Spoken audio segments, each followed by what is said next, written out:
Good morning, everybody. Welcome to my More on Mondays. It is June 8th, another beautiful morning here. And I woke up this morning and got ready for this today and opened my email. And I have a very, very, very full email inbox. A number of you have my number texted as well yesterday, after yesterday's gathering and Thursday nights, but yesterday's gathering as well. And I love the heart of all of you. And I hope to try and respond to your emails in the coming days. There's a lot, and some of them are very long and deep. But I want to just speak into some things right now and just let me just talk with you about where I am at.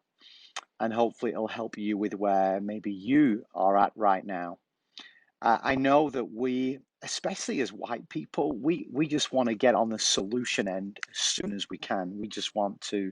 I have the answer. I've done all my research, people say, and I know what we need. I know what we need. I want to challenge that. I don't think you know what we need. I don't know what we need. The reality in this season on this systemic racism is I haven't listened enough. Let me give some scriptures that I gave yesterday, and I just want all of you, even if it's just for today, to take a time out and to do that with your posture and just be prepared before the Lord to go, okay, Lord, where have I, even innocently, without even thinking, where have I been actually continuing this? Because I'm just going to say this after 400 years all the research in the world that's been done by different people, it's not working. And so something in me says, humanity, we just need to listen more. James 1:19. We need to be quick to listen and slow to speak. That verse in itself is ridiculously challenging to me. I'm the kind of guy who thinks out loud. That's not healthy in this situation. I need to intentionally, really, really, really listen. Not listen to a bit, I'll fix it. Listen to a bit, here's my position, here's a policy, here's a posture, here's what we need to do. I'm not ready for that. I think this journey that I am on, and hopefully you are on, is going to take some time, but we need to keep going in the right direction. The answer isn't we've got it all solved in a few weeks. It's taken centuries to get here.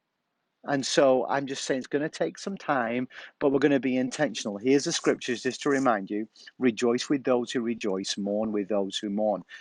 Just give it time. We need to have time just to grieve and mourn and embrace in suffering and in some way go close to those who are. That's time. And for many people, they've not had time to grieve and mourn because we're straight onto the justice one. Just give it time. Like, it's okay.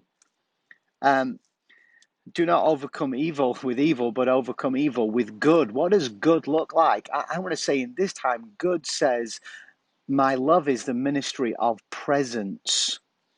Be with and listen. And maybe that's the case for you as well. The walking humbly with our God, that end of Micah 6:8, that's what I think is really needed. It's a posture of humility, not the posture of we are the experts, we've done all the study, we've done all the research, I know what it is. I want to dive in and go, look, this is a specifically, let's just dive into the African American issue.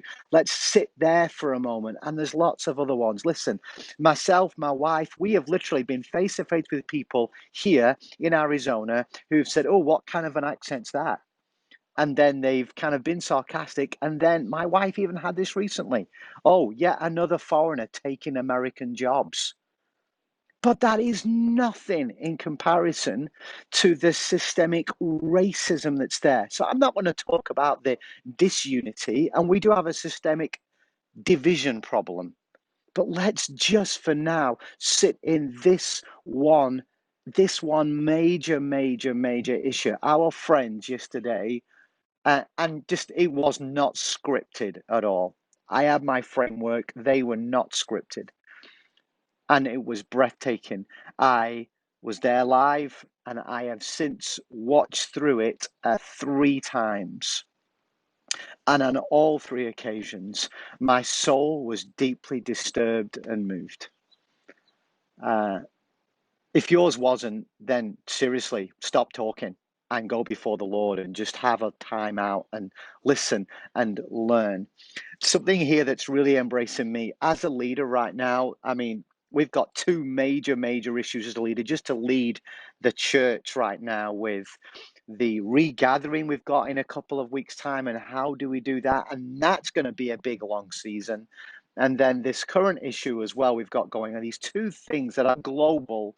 Yeah, it's exhausting. Can I just say that? But I know this, as leaders or as followers of Jesus, we are here to both create a better future, but we have to do that by navigating the past.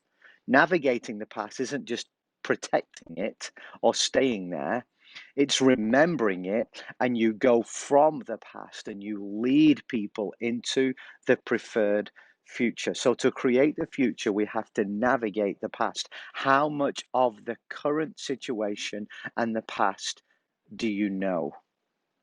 With the COVID-19 issue, the church is never going to be the same again. So the past really is really looking in recent to February and then in the years before that. But this systemic racism issue's got a longer history. So before we can just go, let's create the future, here's the answer, we really need to sit in and understand and navigate the past so we can lead people forward. The other scripture that I quoted yesterday, let us therefore make every effort to do what leads to peace and mutual edification. I think every effort is, we don't have to go 100 miles an hour on this one, but we do have to keep taking a step and a step and a step. And we need to keep doing this over time. This is something we do not, as David Butler shared yesterday, the fear would be that this is just some short season and a new thing comes along. We have this incredible moment in human history, to be part of this, an incredible moment. And for some of you, you're just going to have to just stop and go, you know what? I didn't realize my heart at the time was good, but now I realize that my attitude, my language was possibly uh, not helping this systemic racism situation. Um, I've had to do some confessing. I've had to do some confessing of my attitude as a teenager, a young man, even in recent years, where things that we perceive as just being really funny and humor, actually, when you break it all down, have a core of them that are not so healthy and could even be interpreted as racist. And even though I have a heart that would say, oh, but that's not how I think. Yeah, everybody is created in the image of God. That theologically is true, and I believe that.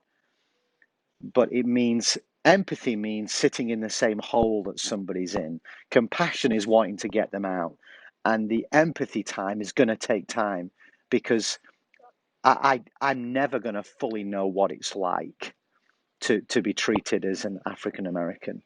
But I've got to take the time to do all that I can to go there and to navigate this. And so have you. And so I'm gonna encourage you, sit back a moment on the, let's have a 3-step strategic plan to solving all of this. I want you to sit back and sit in the current situation and wait, and then personally, what's your personal walk with this? And go before the Lord. You know, Psalm 139, see if there is any offensive way in me and lead me in the way everlasting. That's a scary prayer, but that's all we need to do. So listen, be quick to listen. I can't stress it anymore. It's going to take some time. It really is. And it is for me. And so if I appear not to come up with here's the 3-step plan in the next few weeks or whatever it may be, then like I'm sorry, because I have to lead from my heart and I have to do the soul work inside of me. And as we do all of that, it's going to be beautiful. It really is. So uh,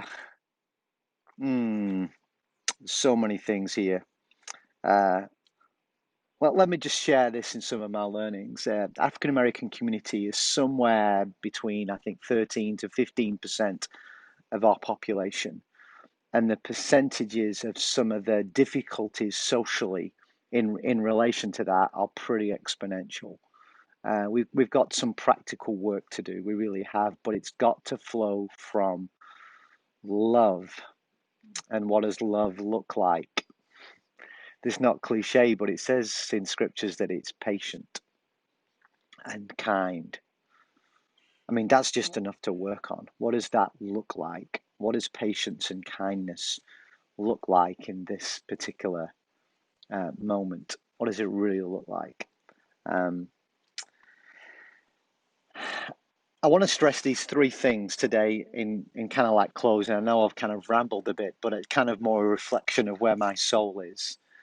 We need to embrace the pain. Have you taken a moment to embrace the pain? Are you going and sitting with other people? Are you sitting with our African American brothers and sisters and sons and daughters, as Robert graphically impacted us yesterday, and embracing the pain? We've got to go there. I think we have to go there before somebody can't get healing from a death of a loved one until they've gone through the grief process. And embrace the pain, go there. And that includes embracing your own pain and going, I know, and I think I have the answers, but just sit with it. Then choose to really engage in the conversation. And I want to say, I'm more interested in you engaging in a conversation with other people, and with people who've experienced this systemic racism and prejudice. I'm really interested in that more than you are engaged in the conversation, maybe just with me, but have the conversation with your family, with your husband, your wives, your sons, your daughters, your household. We've been so engaged in it here in my home. Yesterday, we were so engaged in this conversation. Um, that's why literally my family literally what second and a third time we need to watch this again. Um, and then we need to then enter the battle, and it's a battle we've already entered it, and we'll stay in it. And so I want to hold myself accountable to all of you to stay. We need to stay in this battle. There are other battles that we will fight along the way, but we shouldn't just forget this one. We really shouldn't. So my more on Mondays today is, yeah, not much answer, but I want to give you a moment just to have your posture and go, okay, God, reveal it to me. I'm going to listen to you and do some soul therapy today. Go before the Lord, have a time of worship and prayer and healing and hope. And look behind you. Don't just look at the symptoms of what's going on, look at the cause. Don't just point the finger at some of the negative protesting that the media picks up. Look at the beauty of this civil rights movement that's going globally and go, oh wow, God, you created me to be alive for such a time as this. Look at the why people were reacting and sit in it for a moment, and we will come through. But until we can fully embrace in that, it's going to be difficult to take a step forward that is healthy and hopeful and bring healing. um, I think this is a beautiful moment we're living in human history. um, I really do. And I do believe that out of that caterpillar we can maybe in our own lifetime see a beautiful butterfly come into being, but that there is a journey of death to life that's always there. So, yeah, I've got so much. I'm reading so much, learning so much, but um, I'm I'm I'm sorry if you want me. I'm just not ready yet to go with it. And here's the absolute clear plan. Not yet, guys. Just stop and listen and sit in this and learn and be reshaped. Because if your position, if your thinking, your mindset is the same today as it was even 2 weeks ago, I'm going to say something's missing. This should have formed and shaped and hit you somewhere different. That's what it is to follow Jesus. He's constantly changing us. Yeah, enough. I've rambled on. It's like 15 minutes talking to you. Hey, guys, thank you. Going to have an online prayer gathering tomorrow at 12. We are each day. It's just so different. And then please pray for us as we really practically get ready to regather on the 21st. And for those of you who feel comfortable with that, but we still have this online community, which is great. Really appreciate you. Appreciate the gazillion emails that I'm going to need to go through over the coming days. I know you send them because you care, and that means a lot. So thank you. Have a great Monday or Tuesday whenever you're watching this, and I'll see you soon.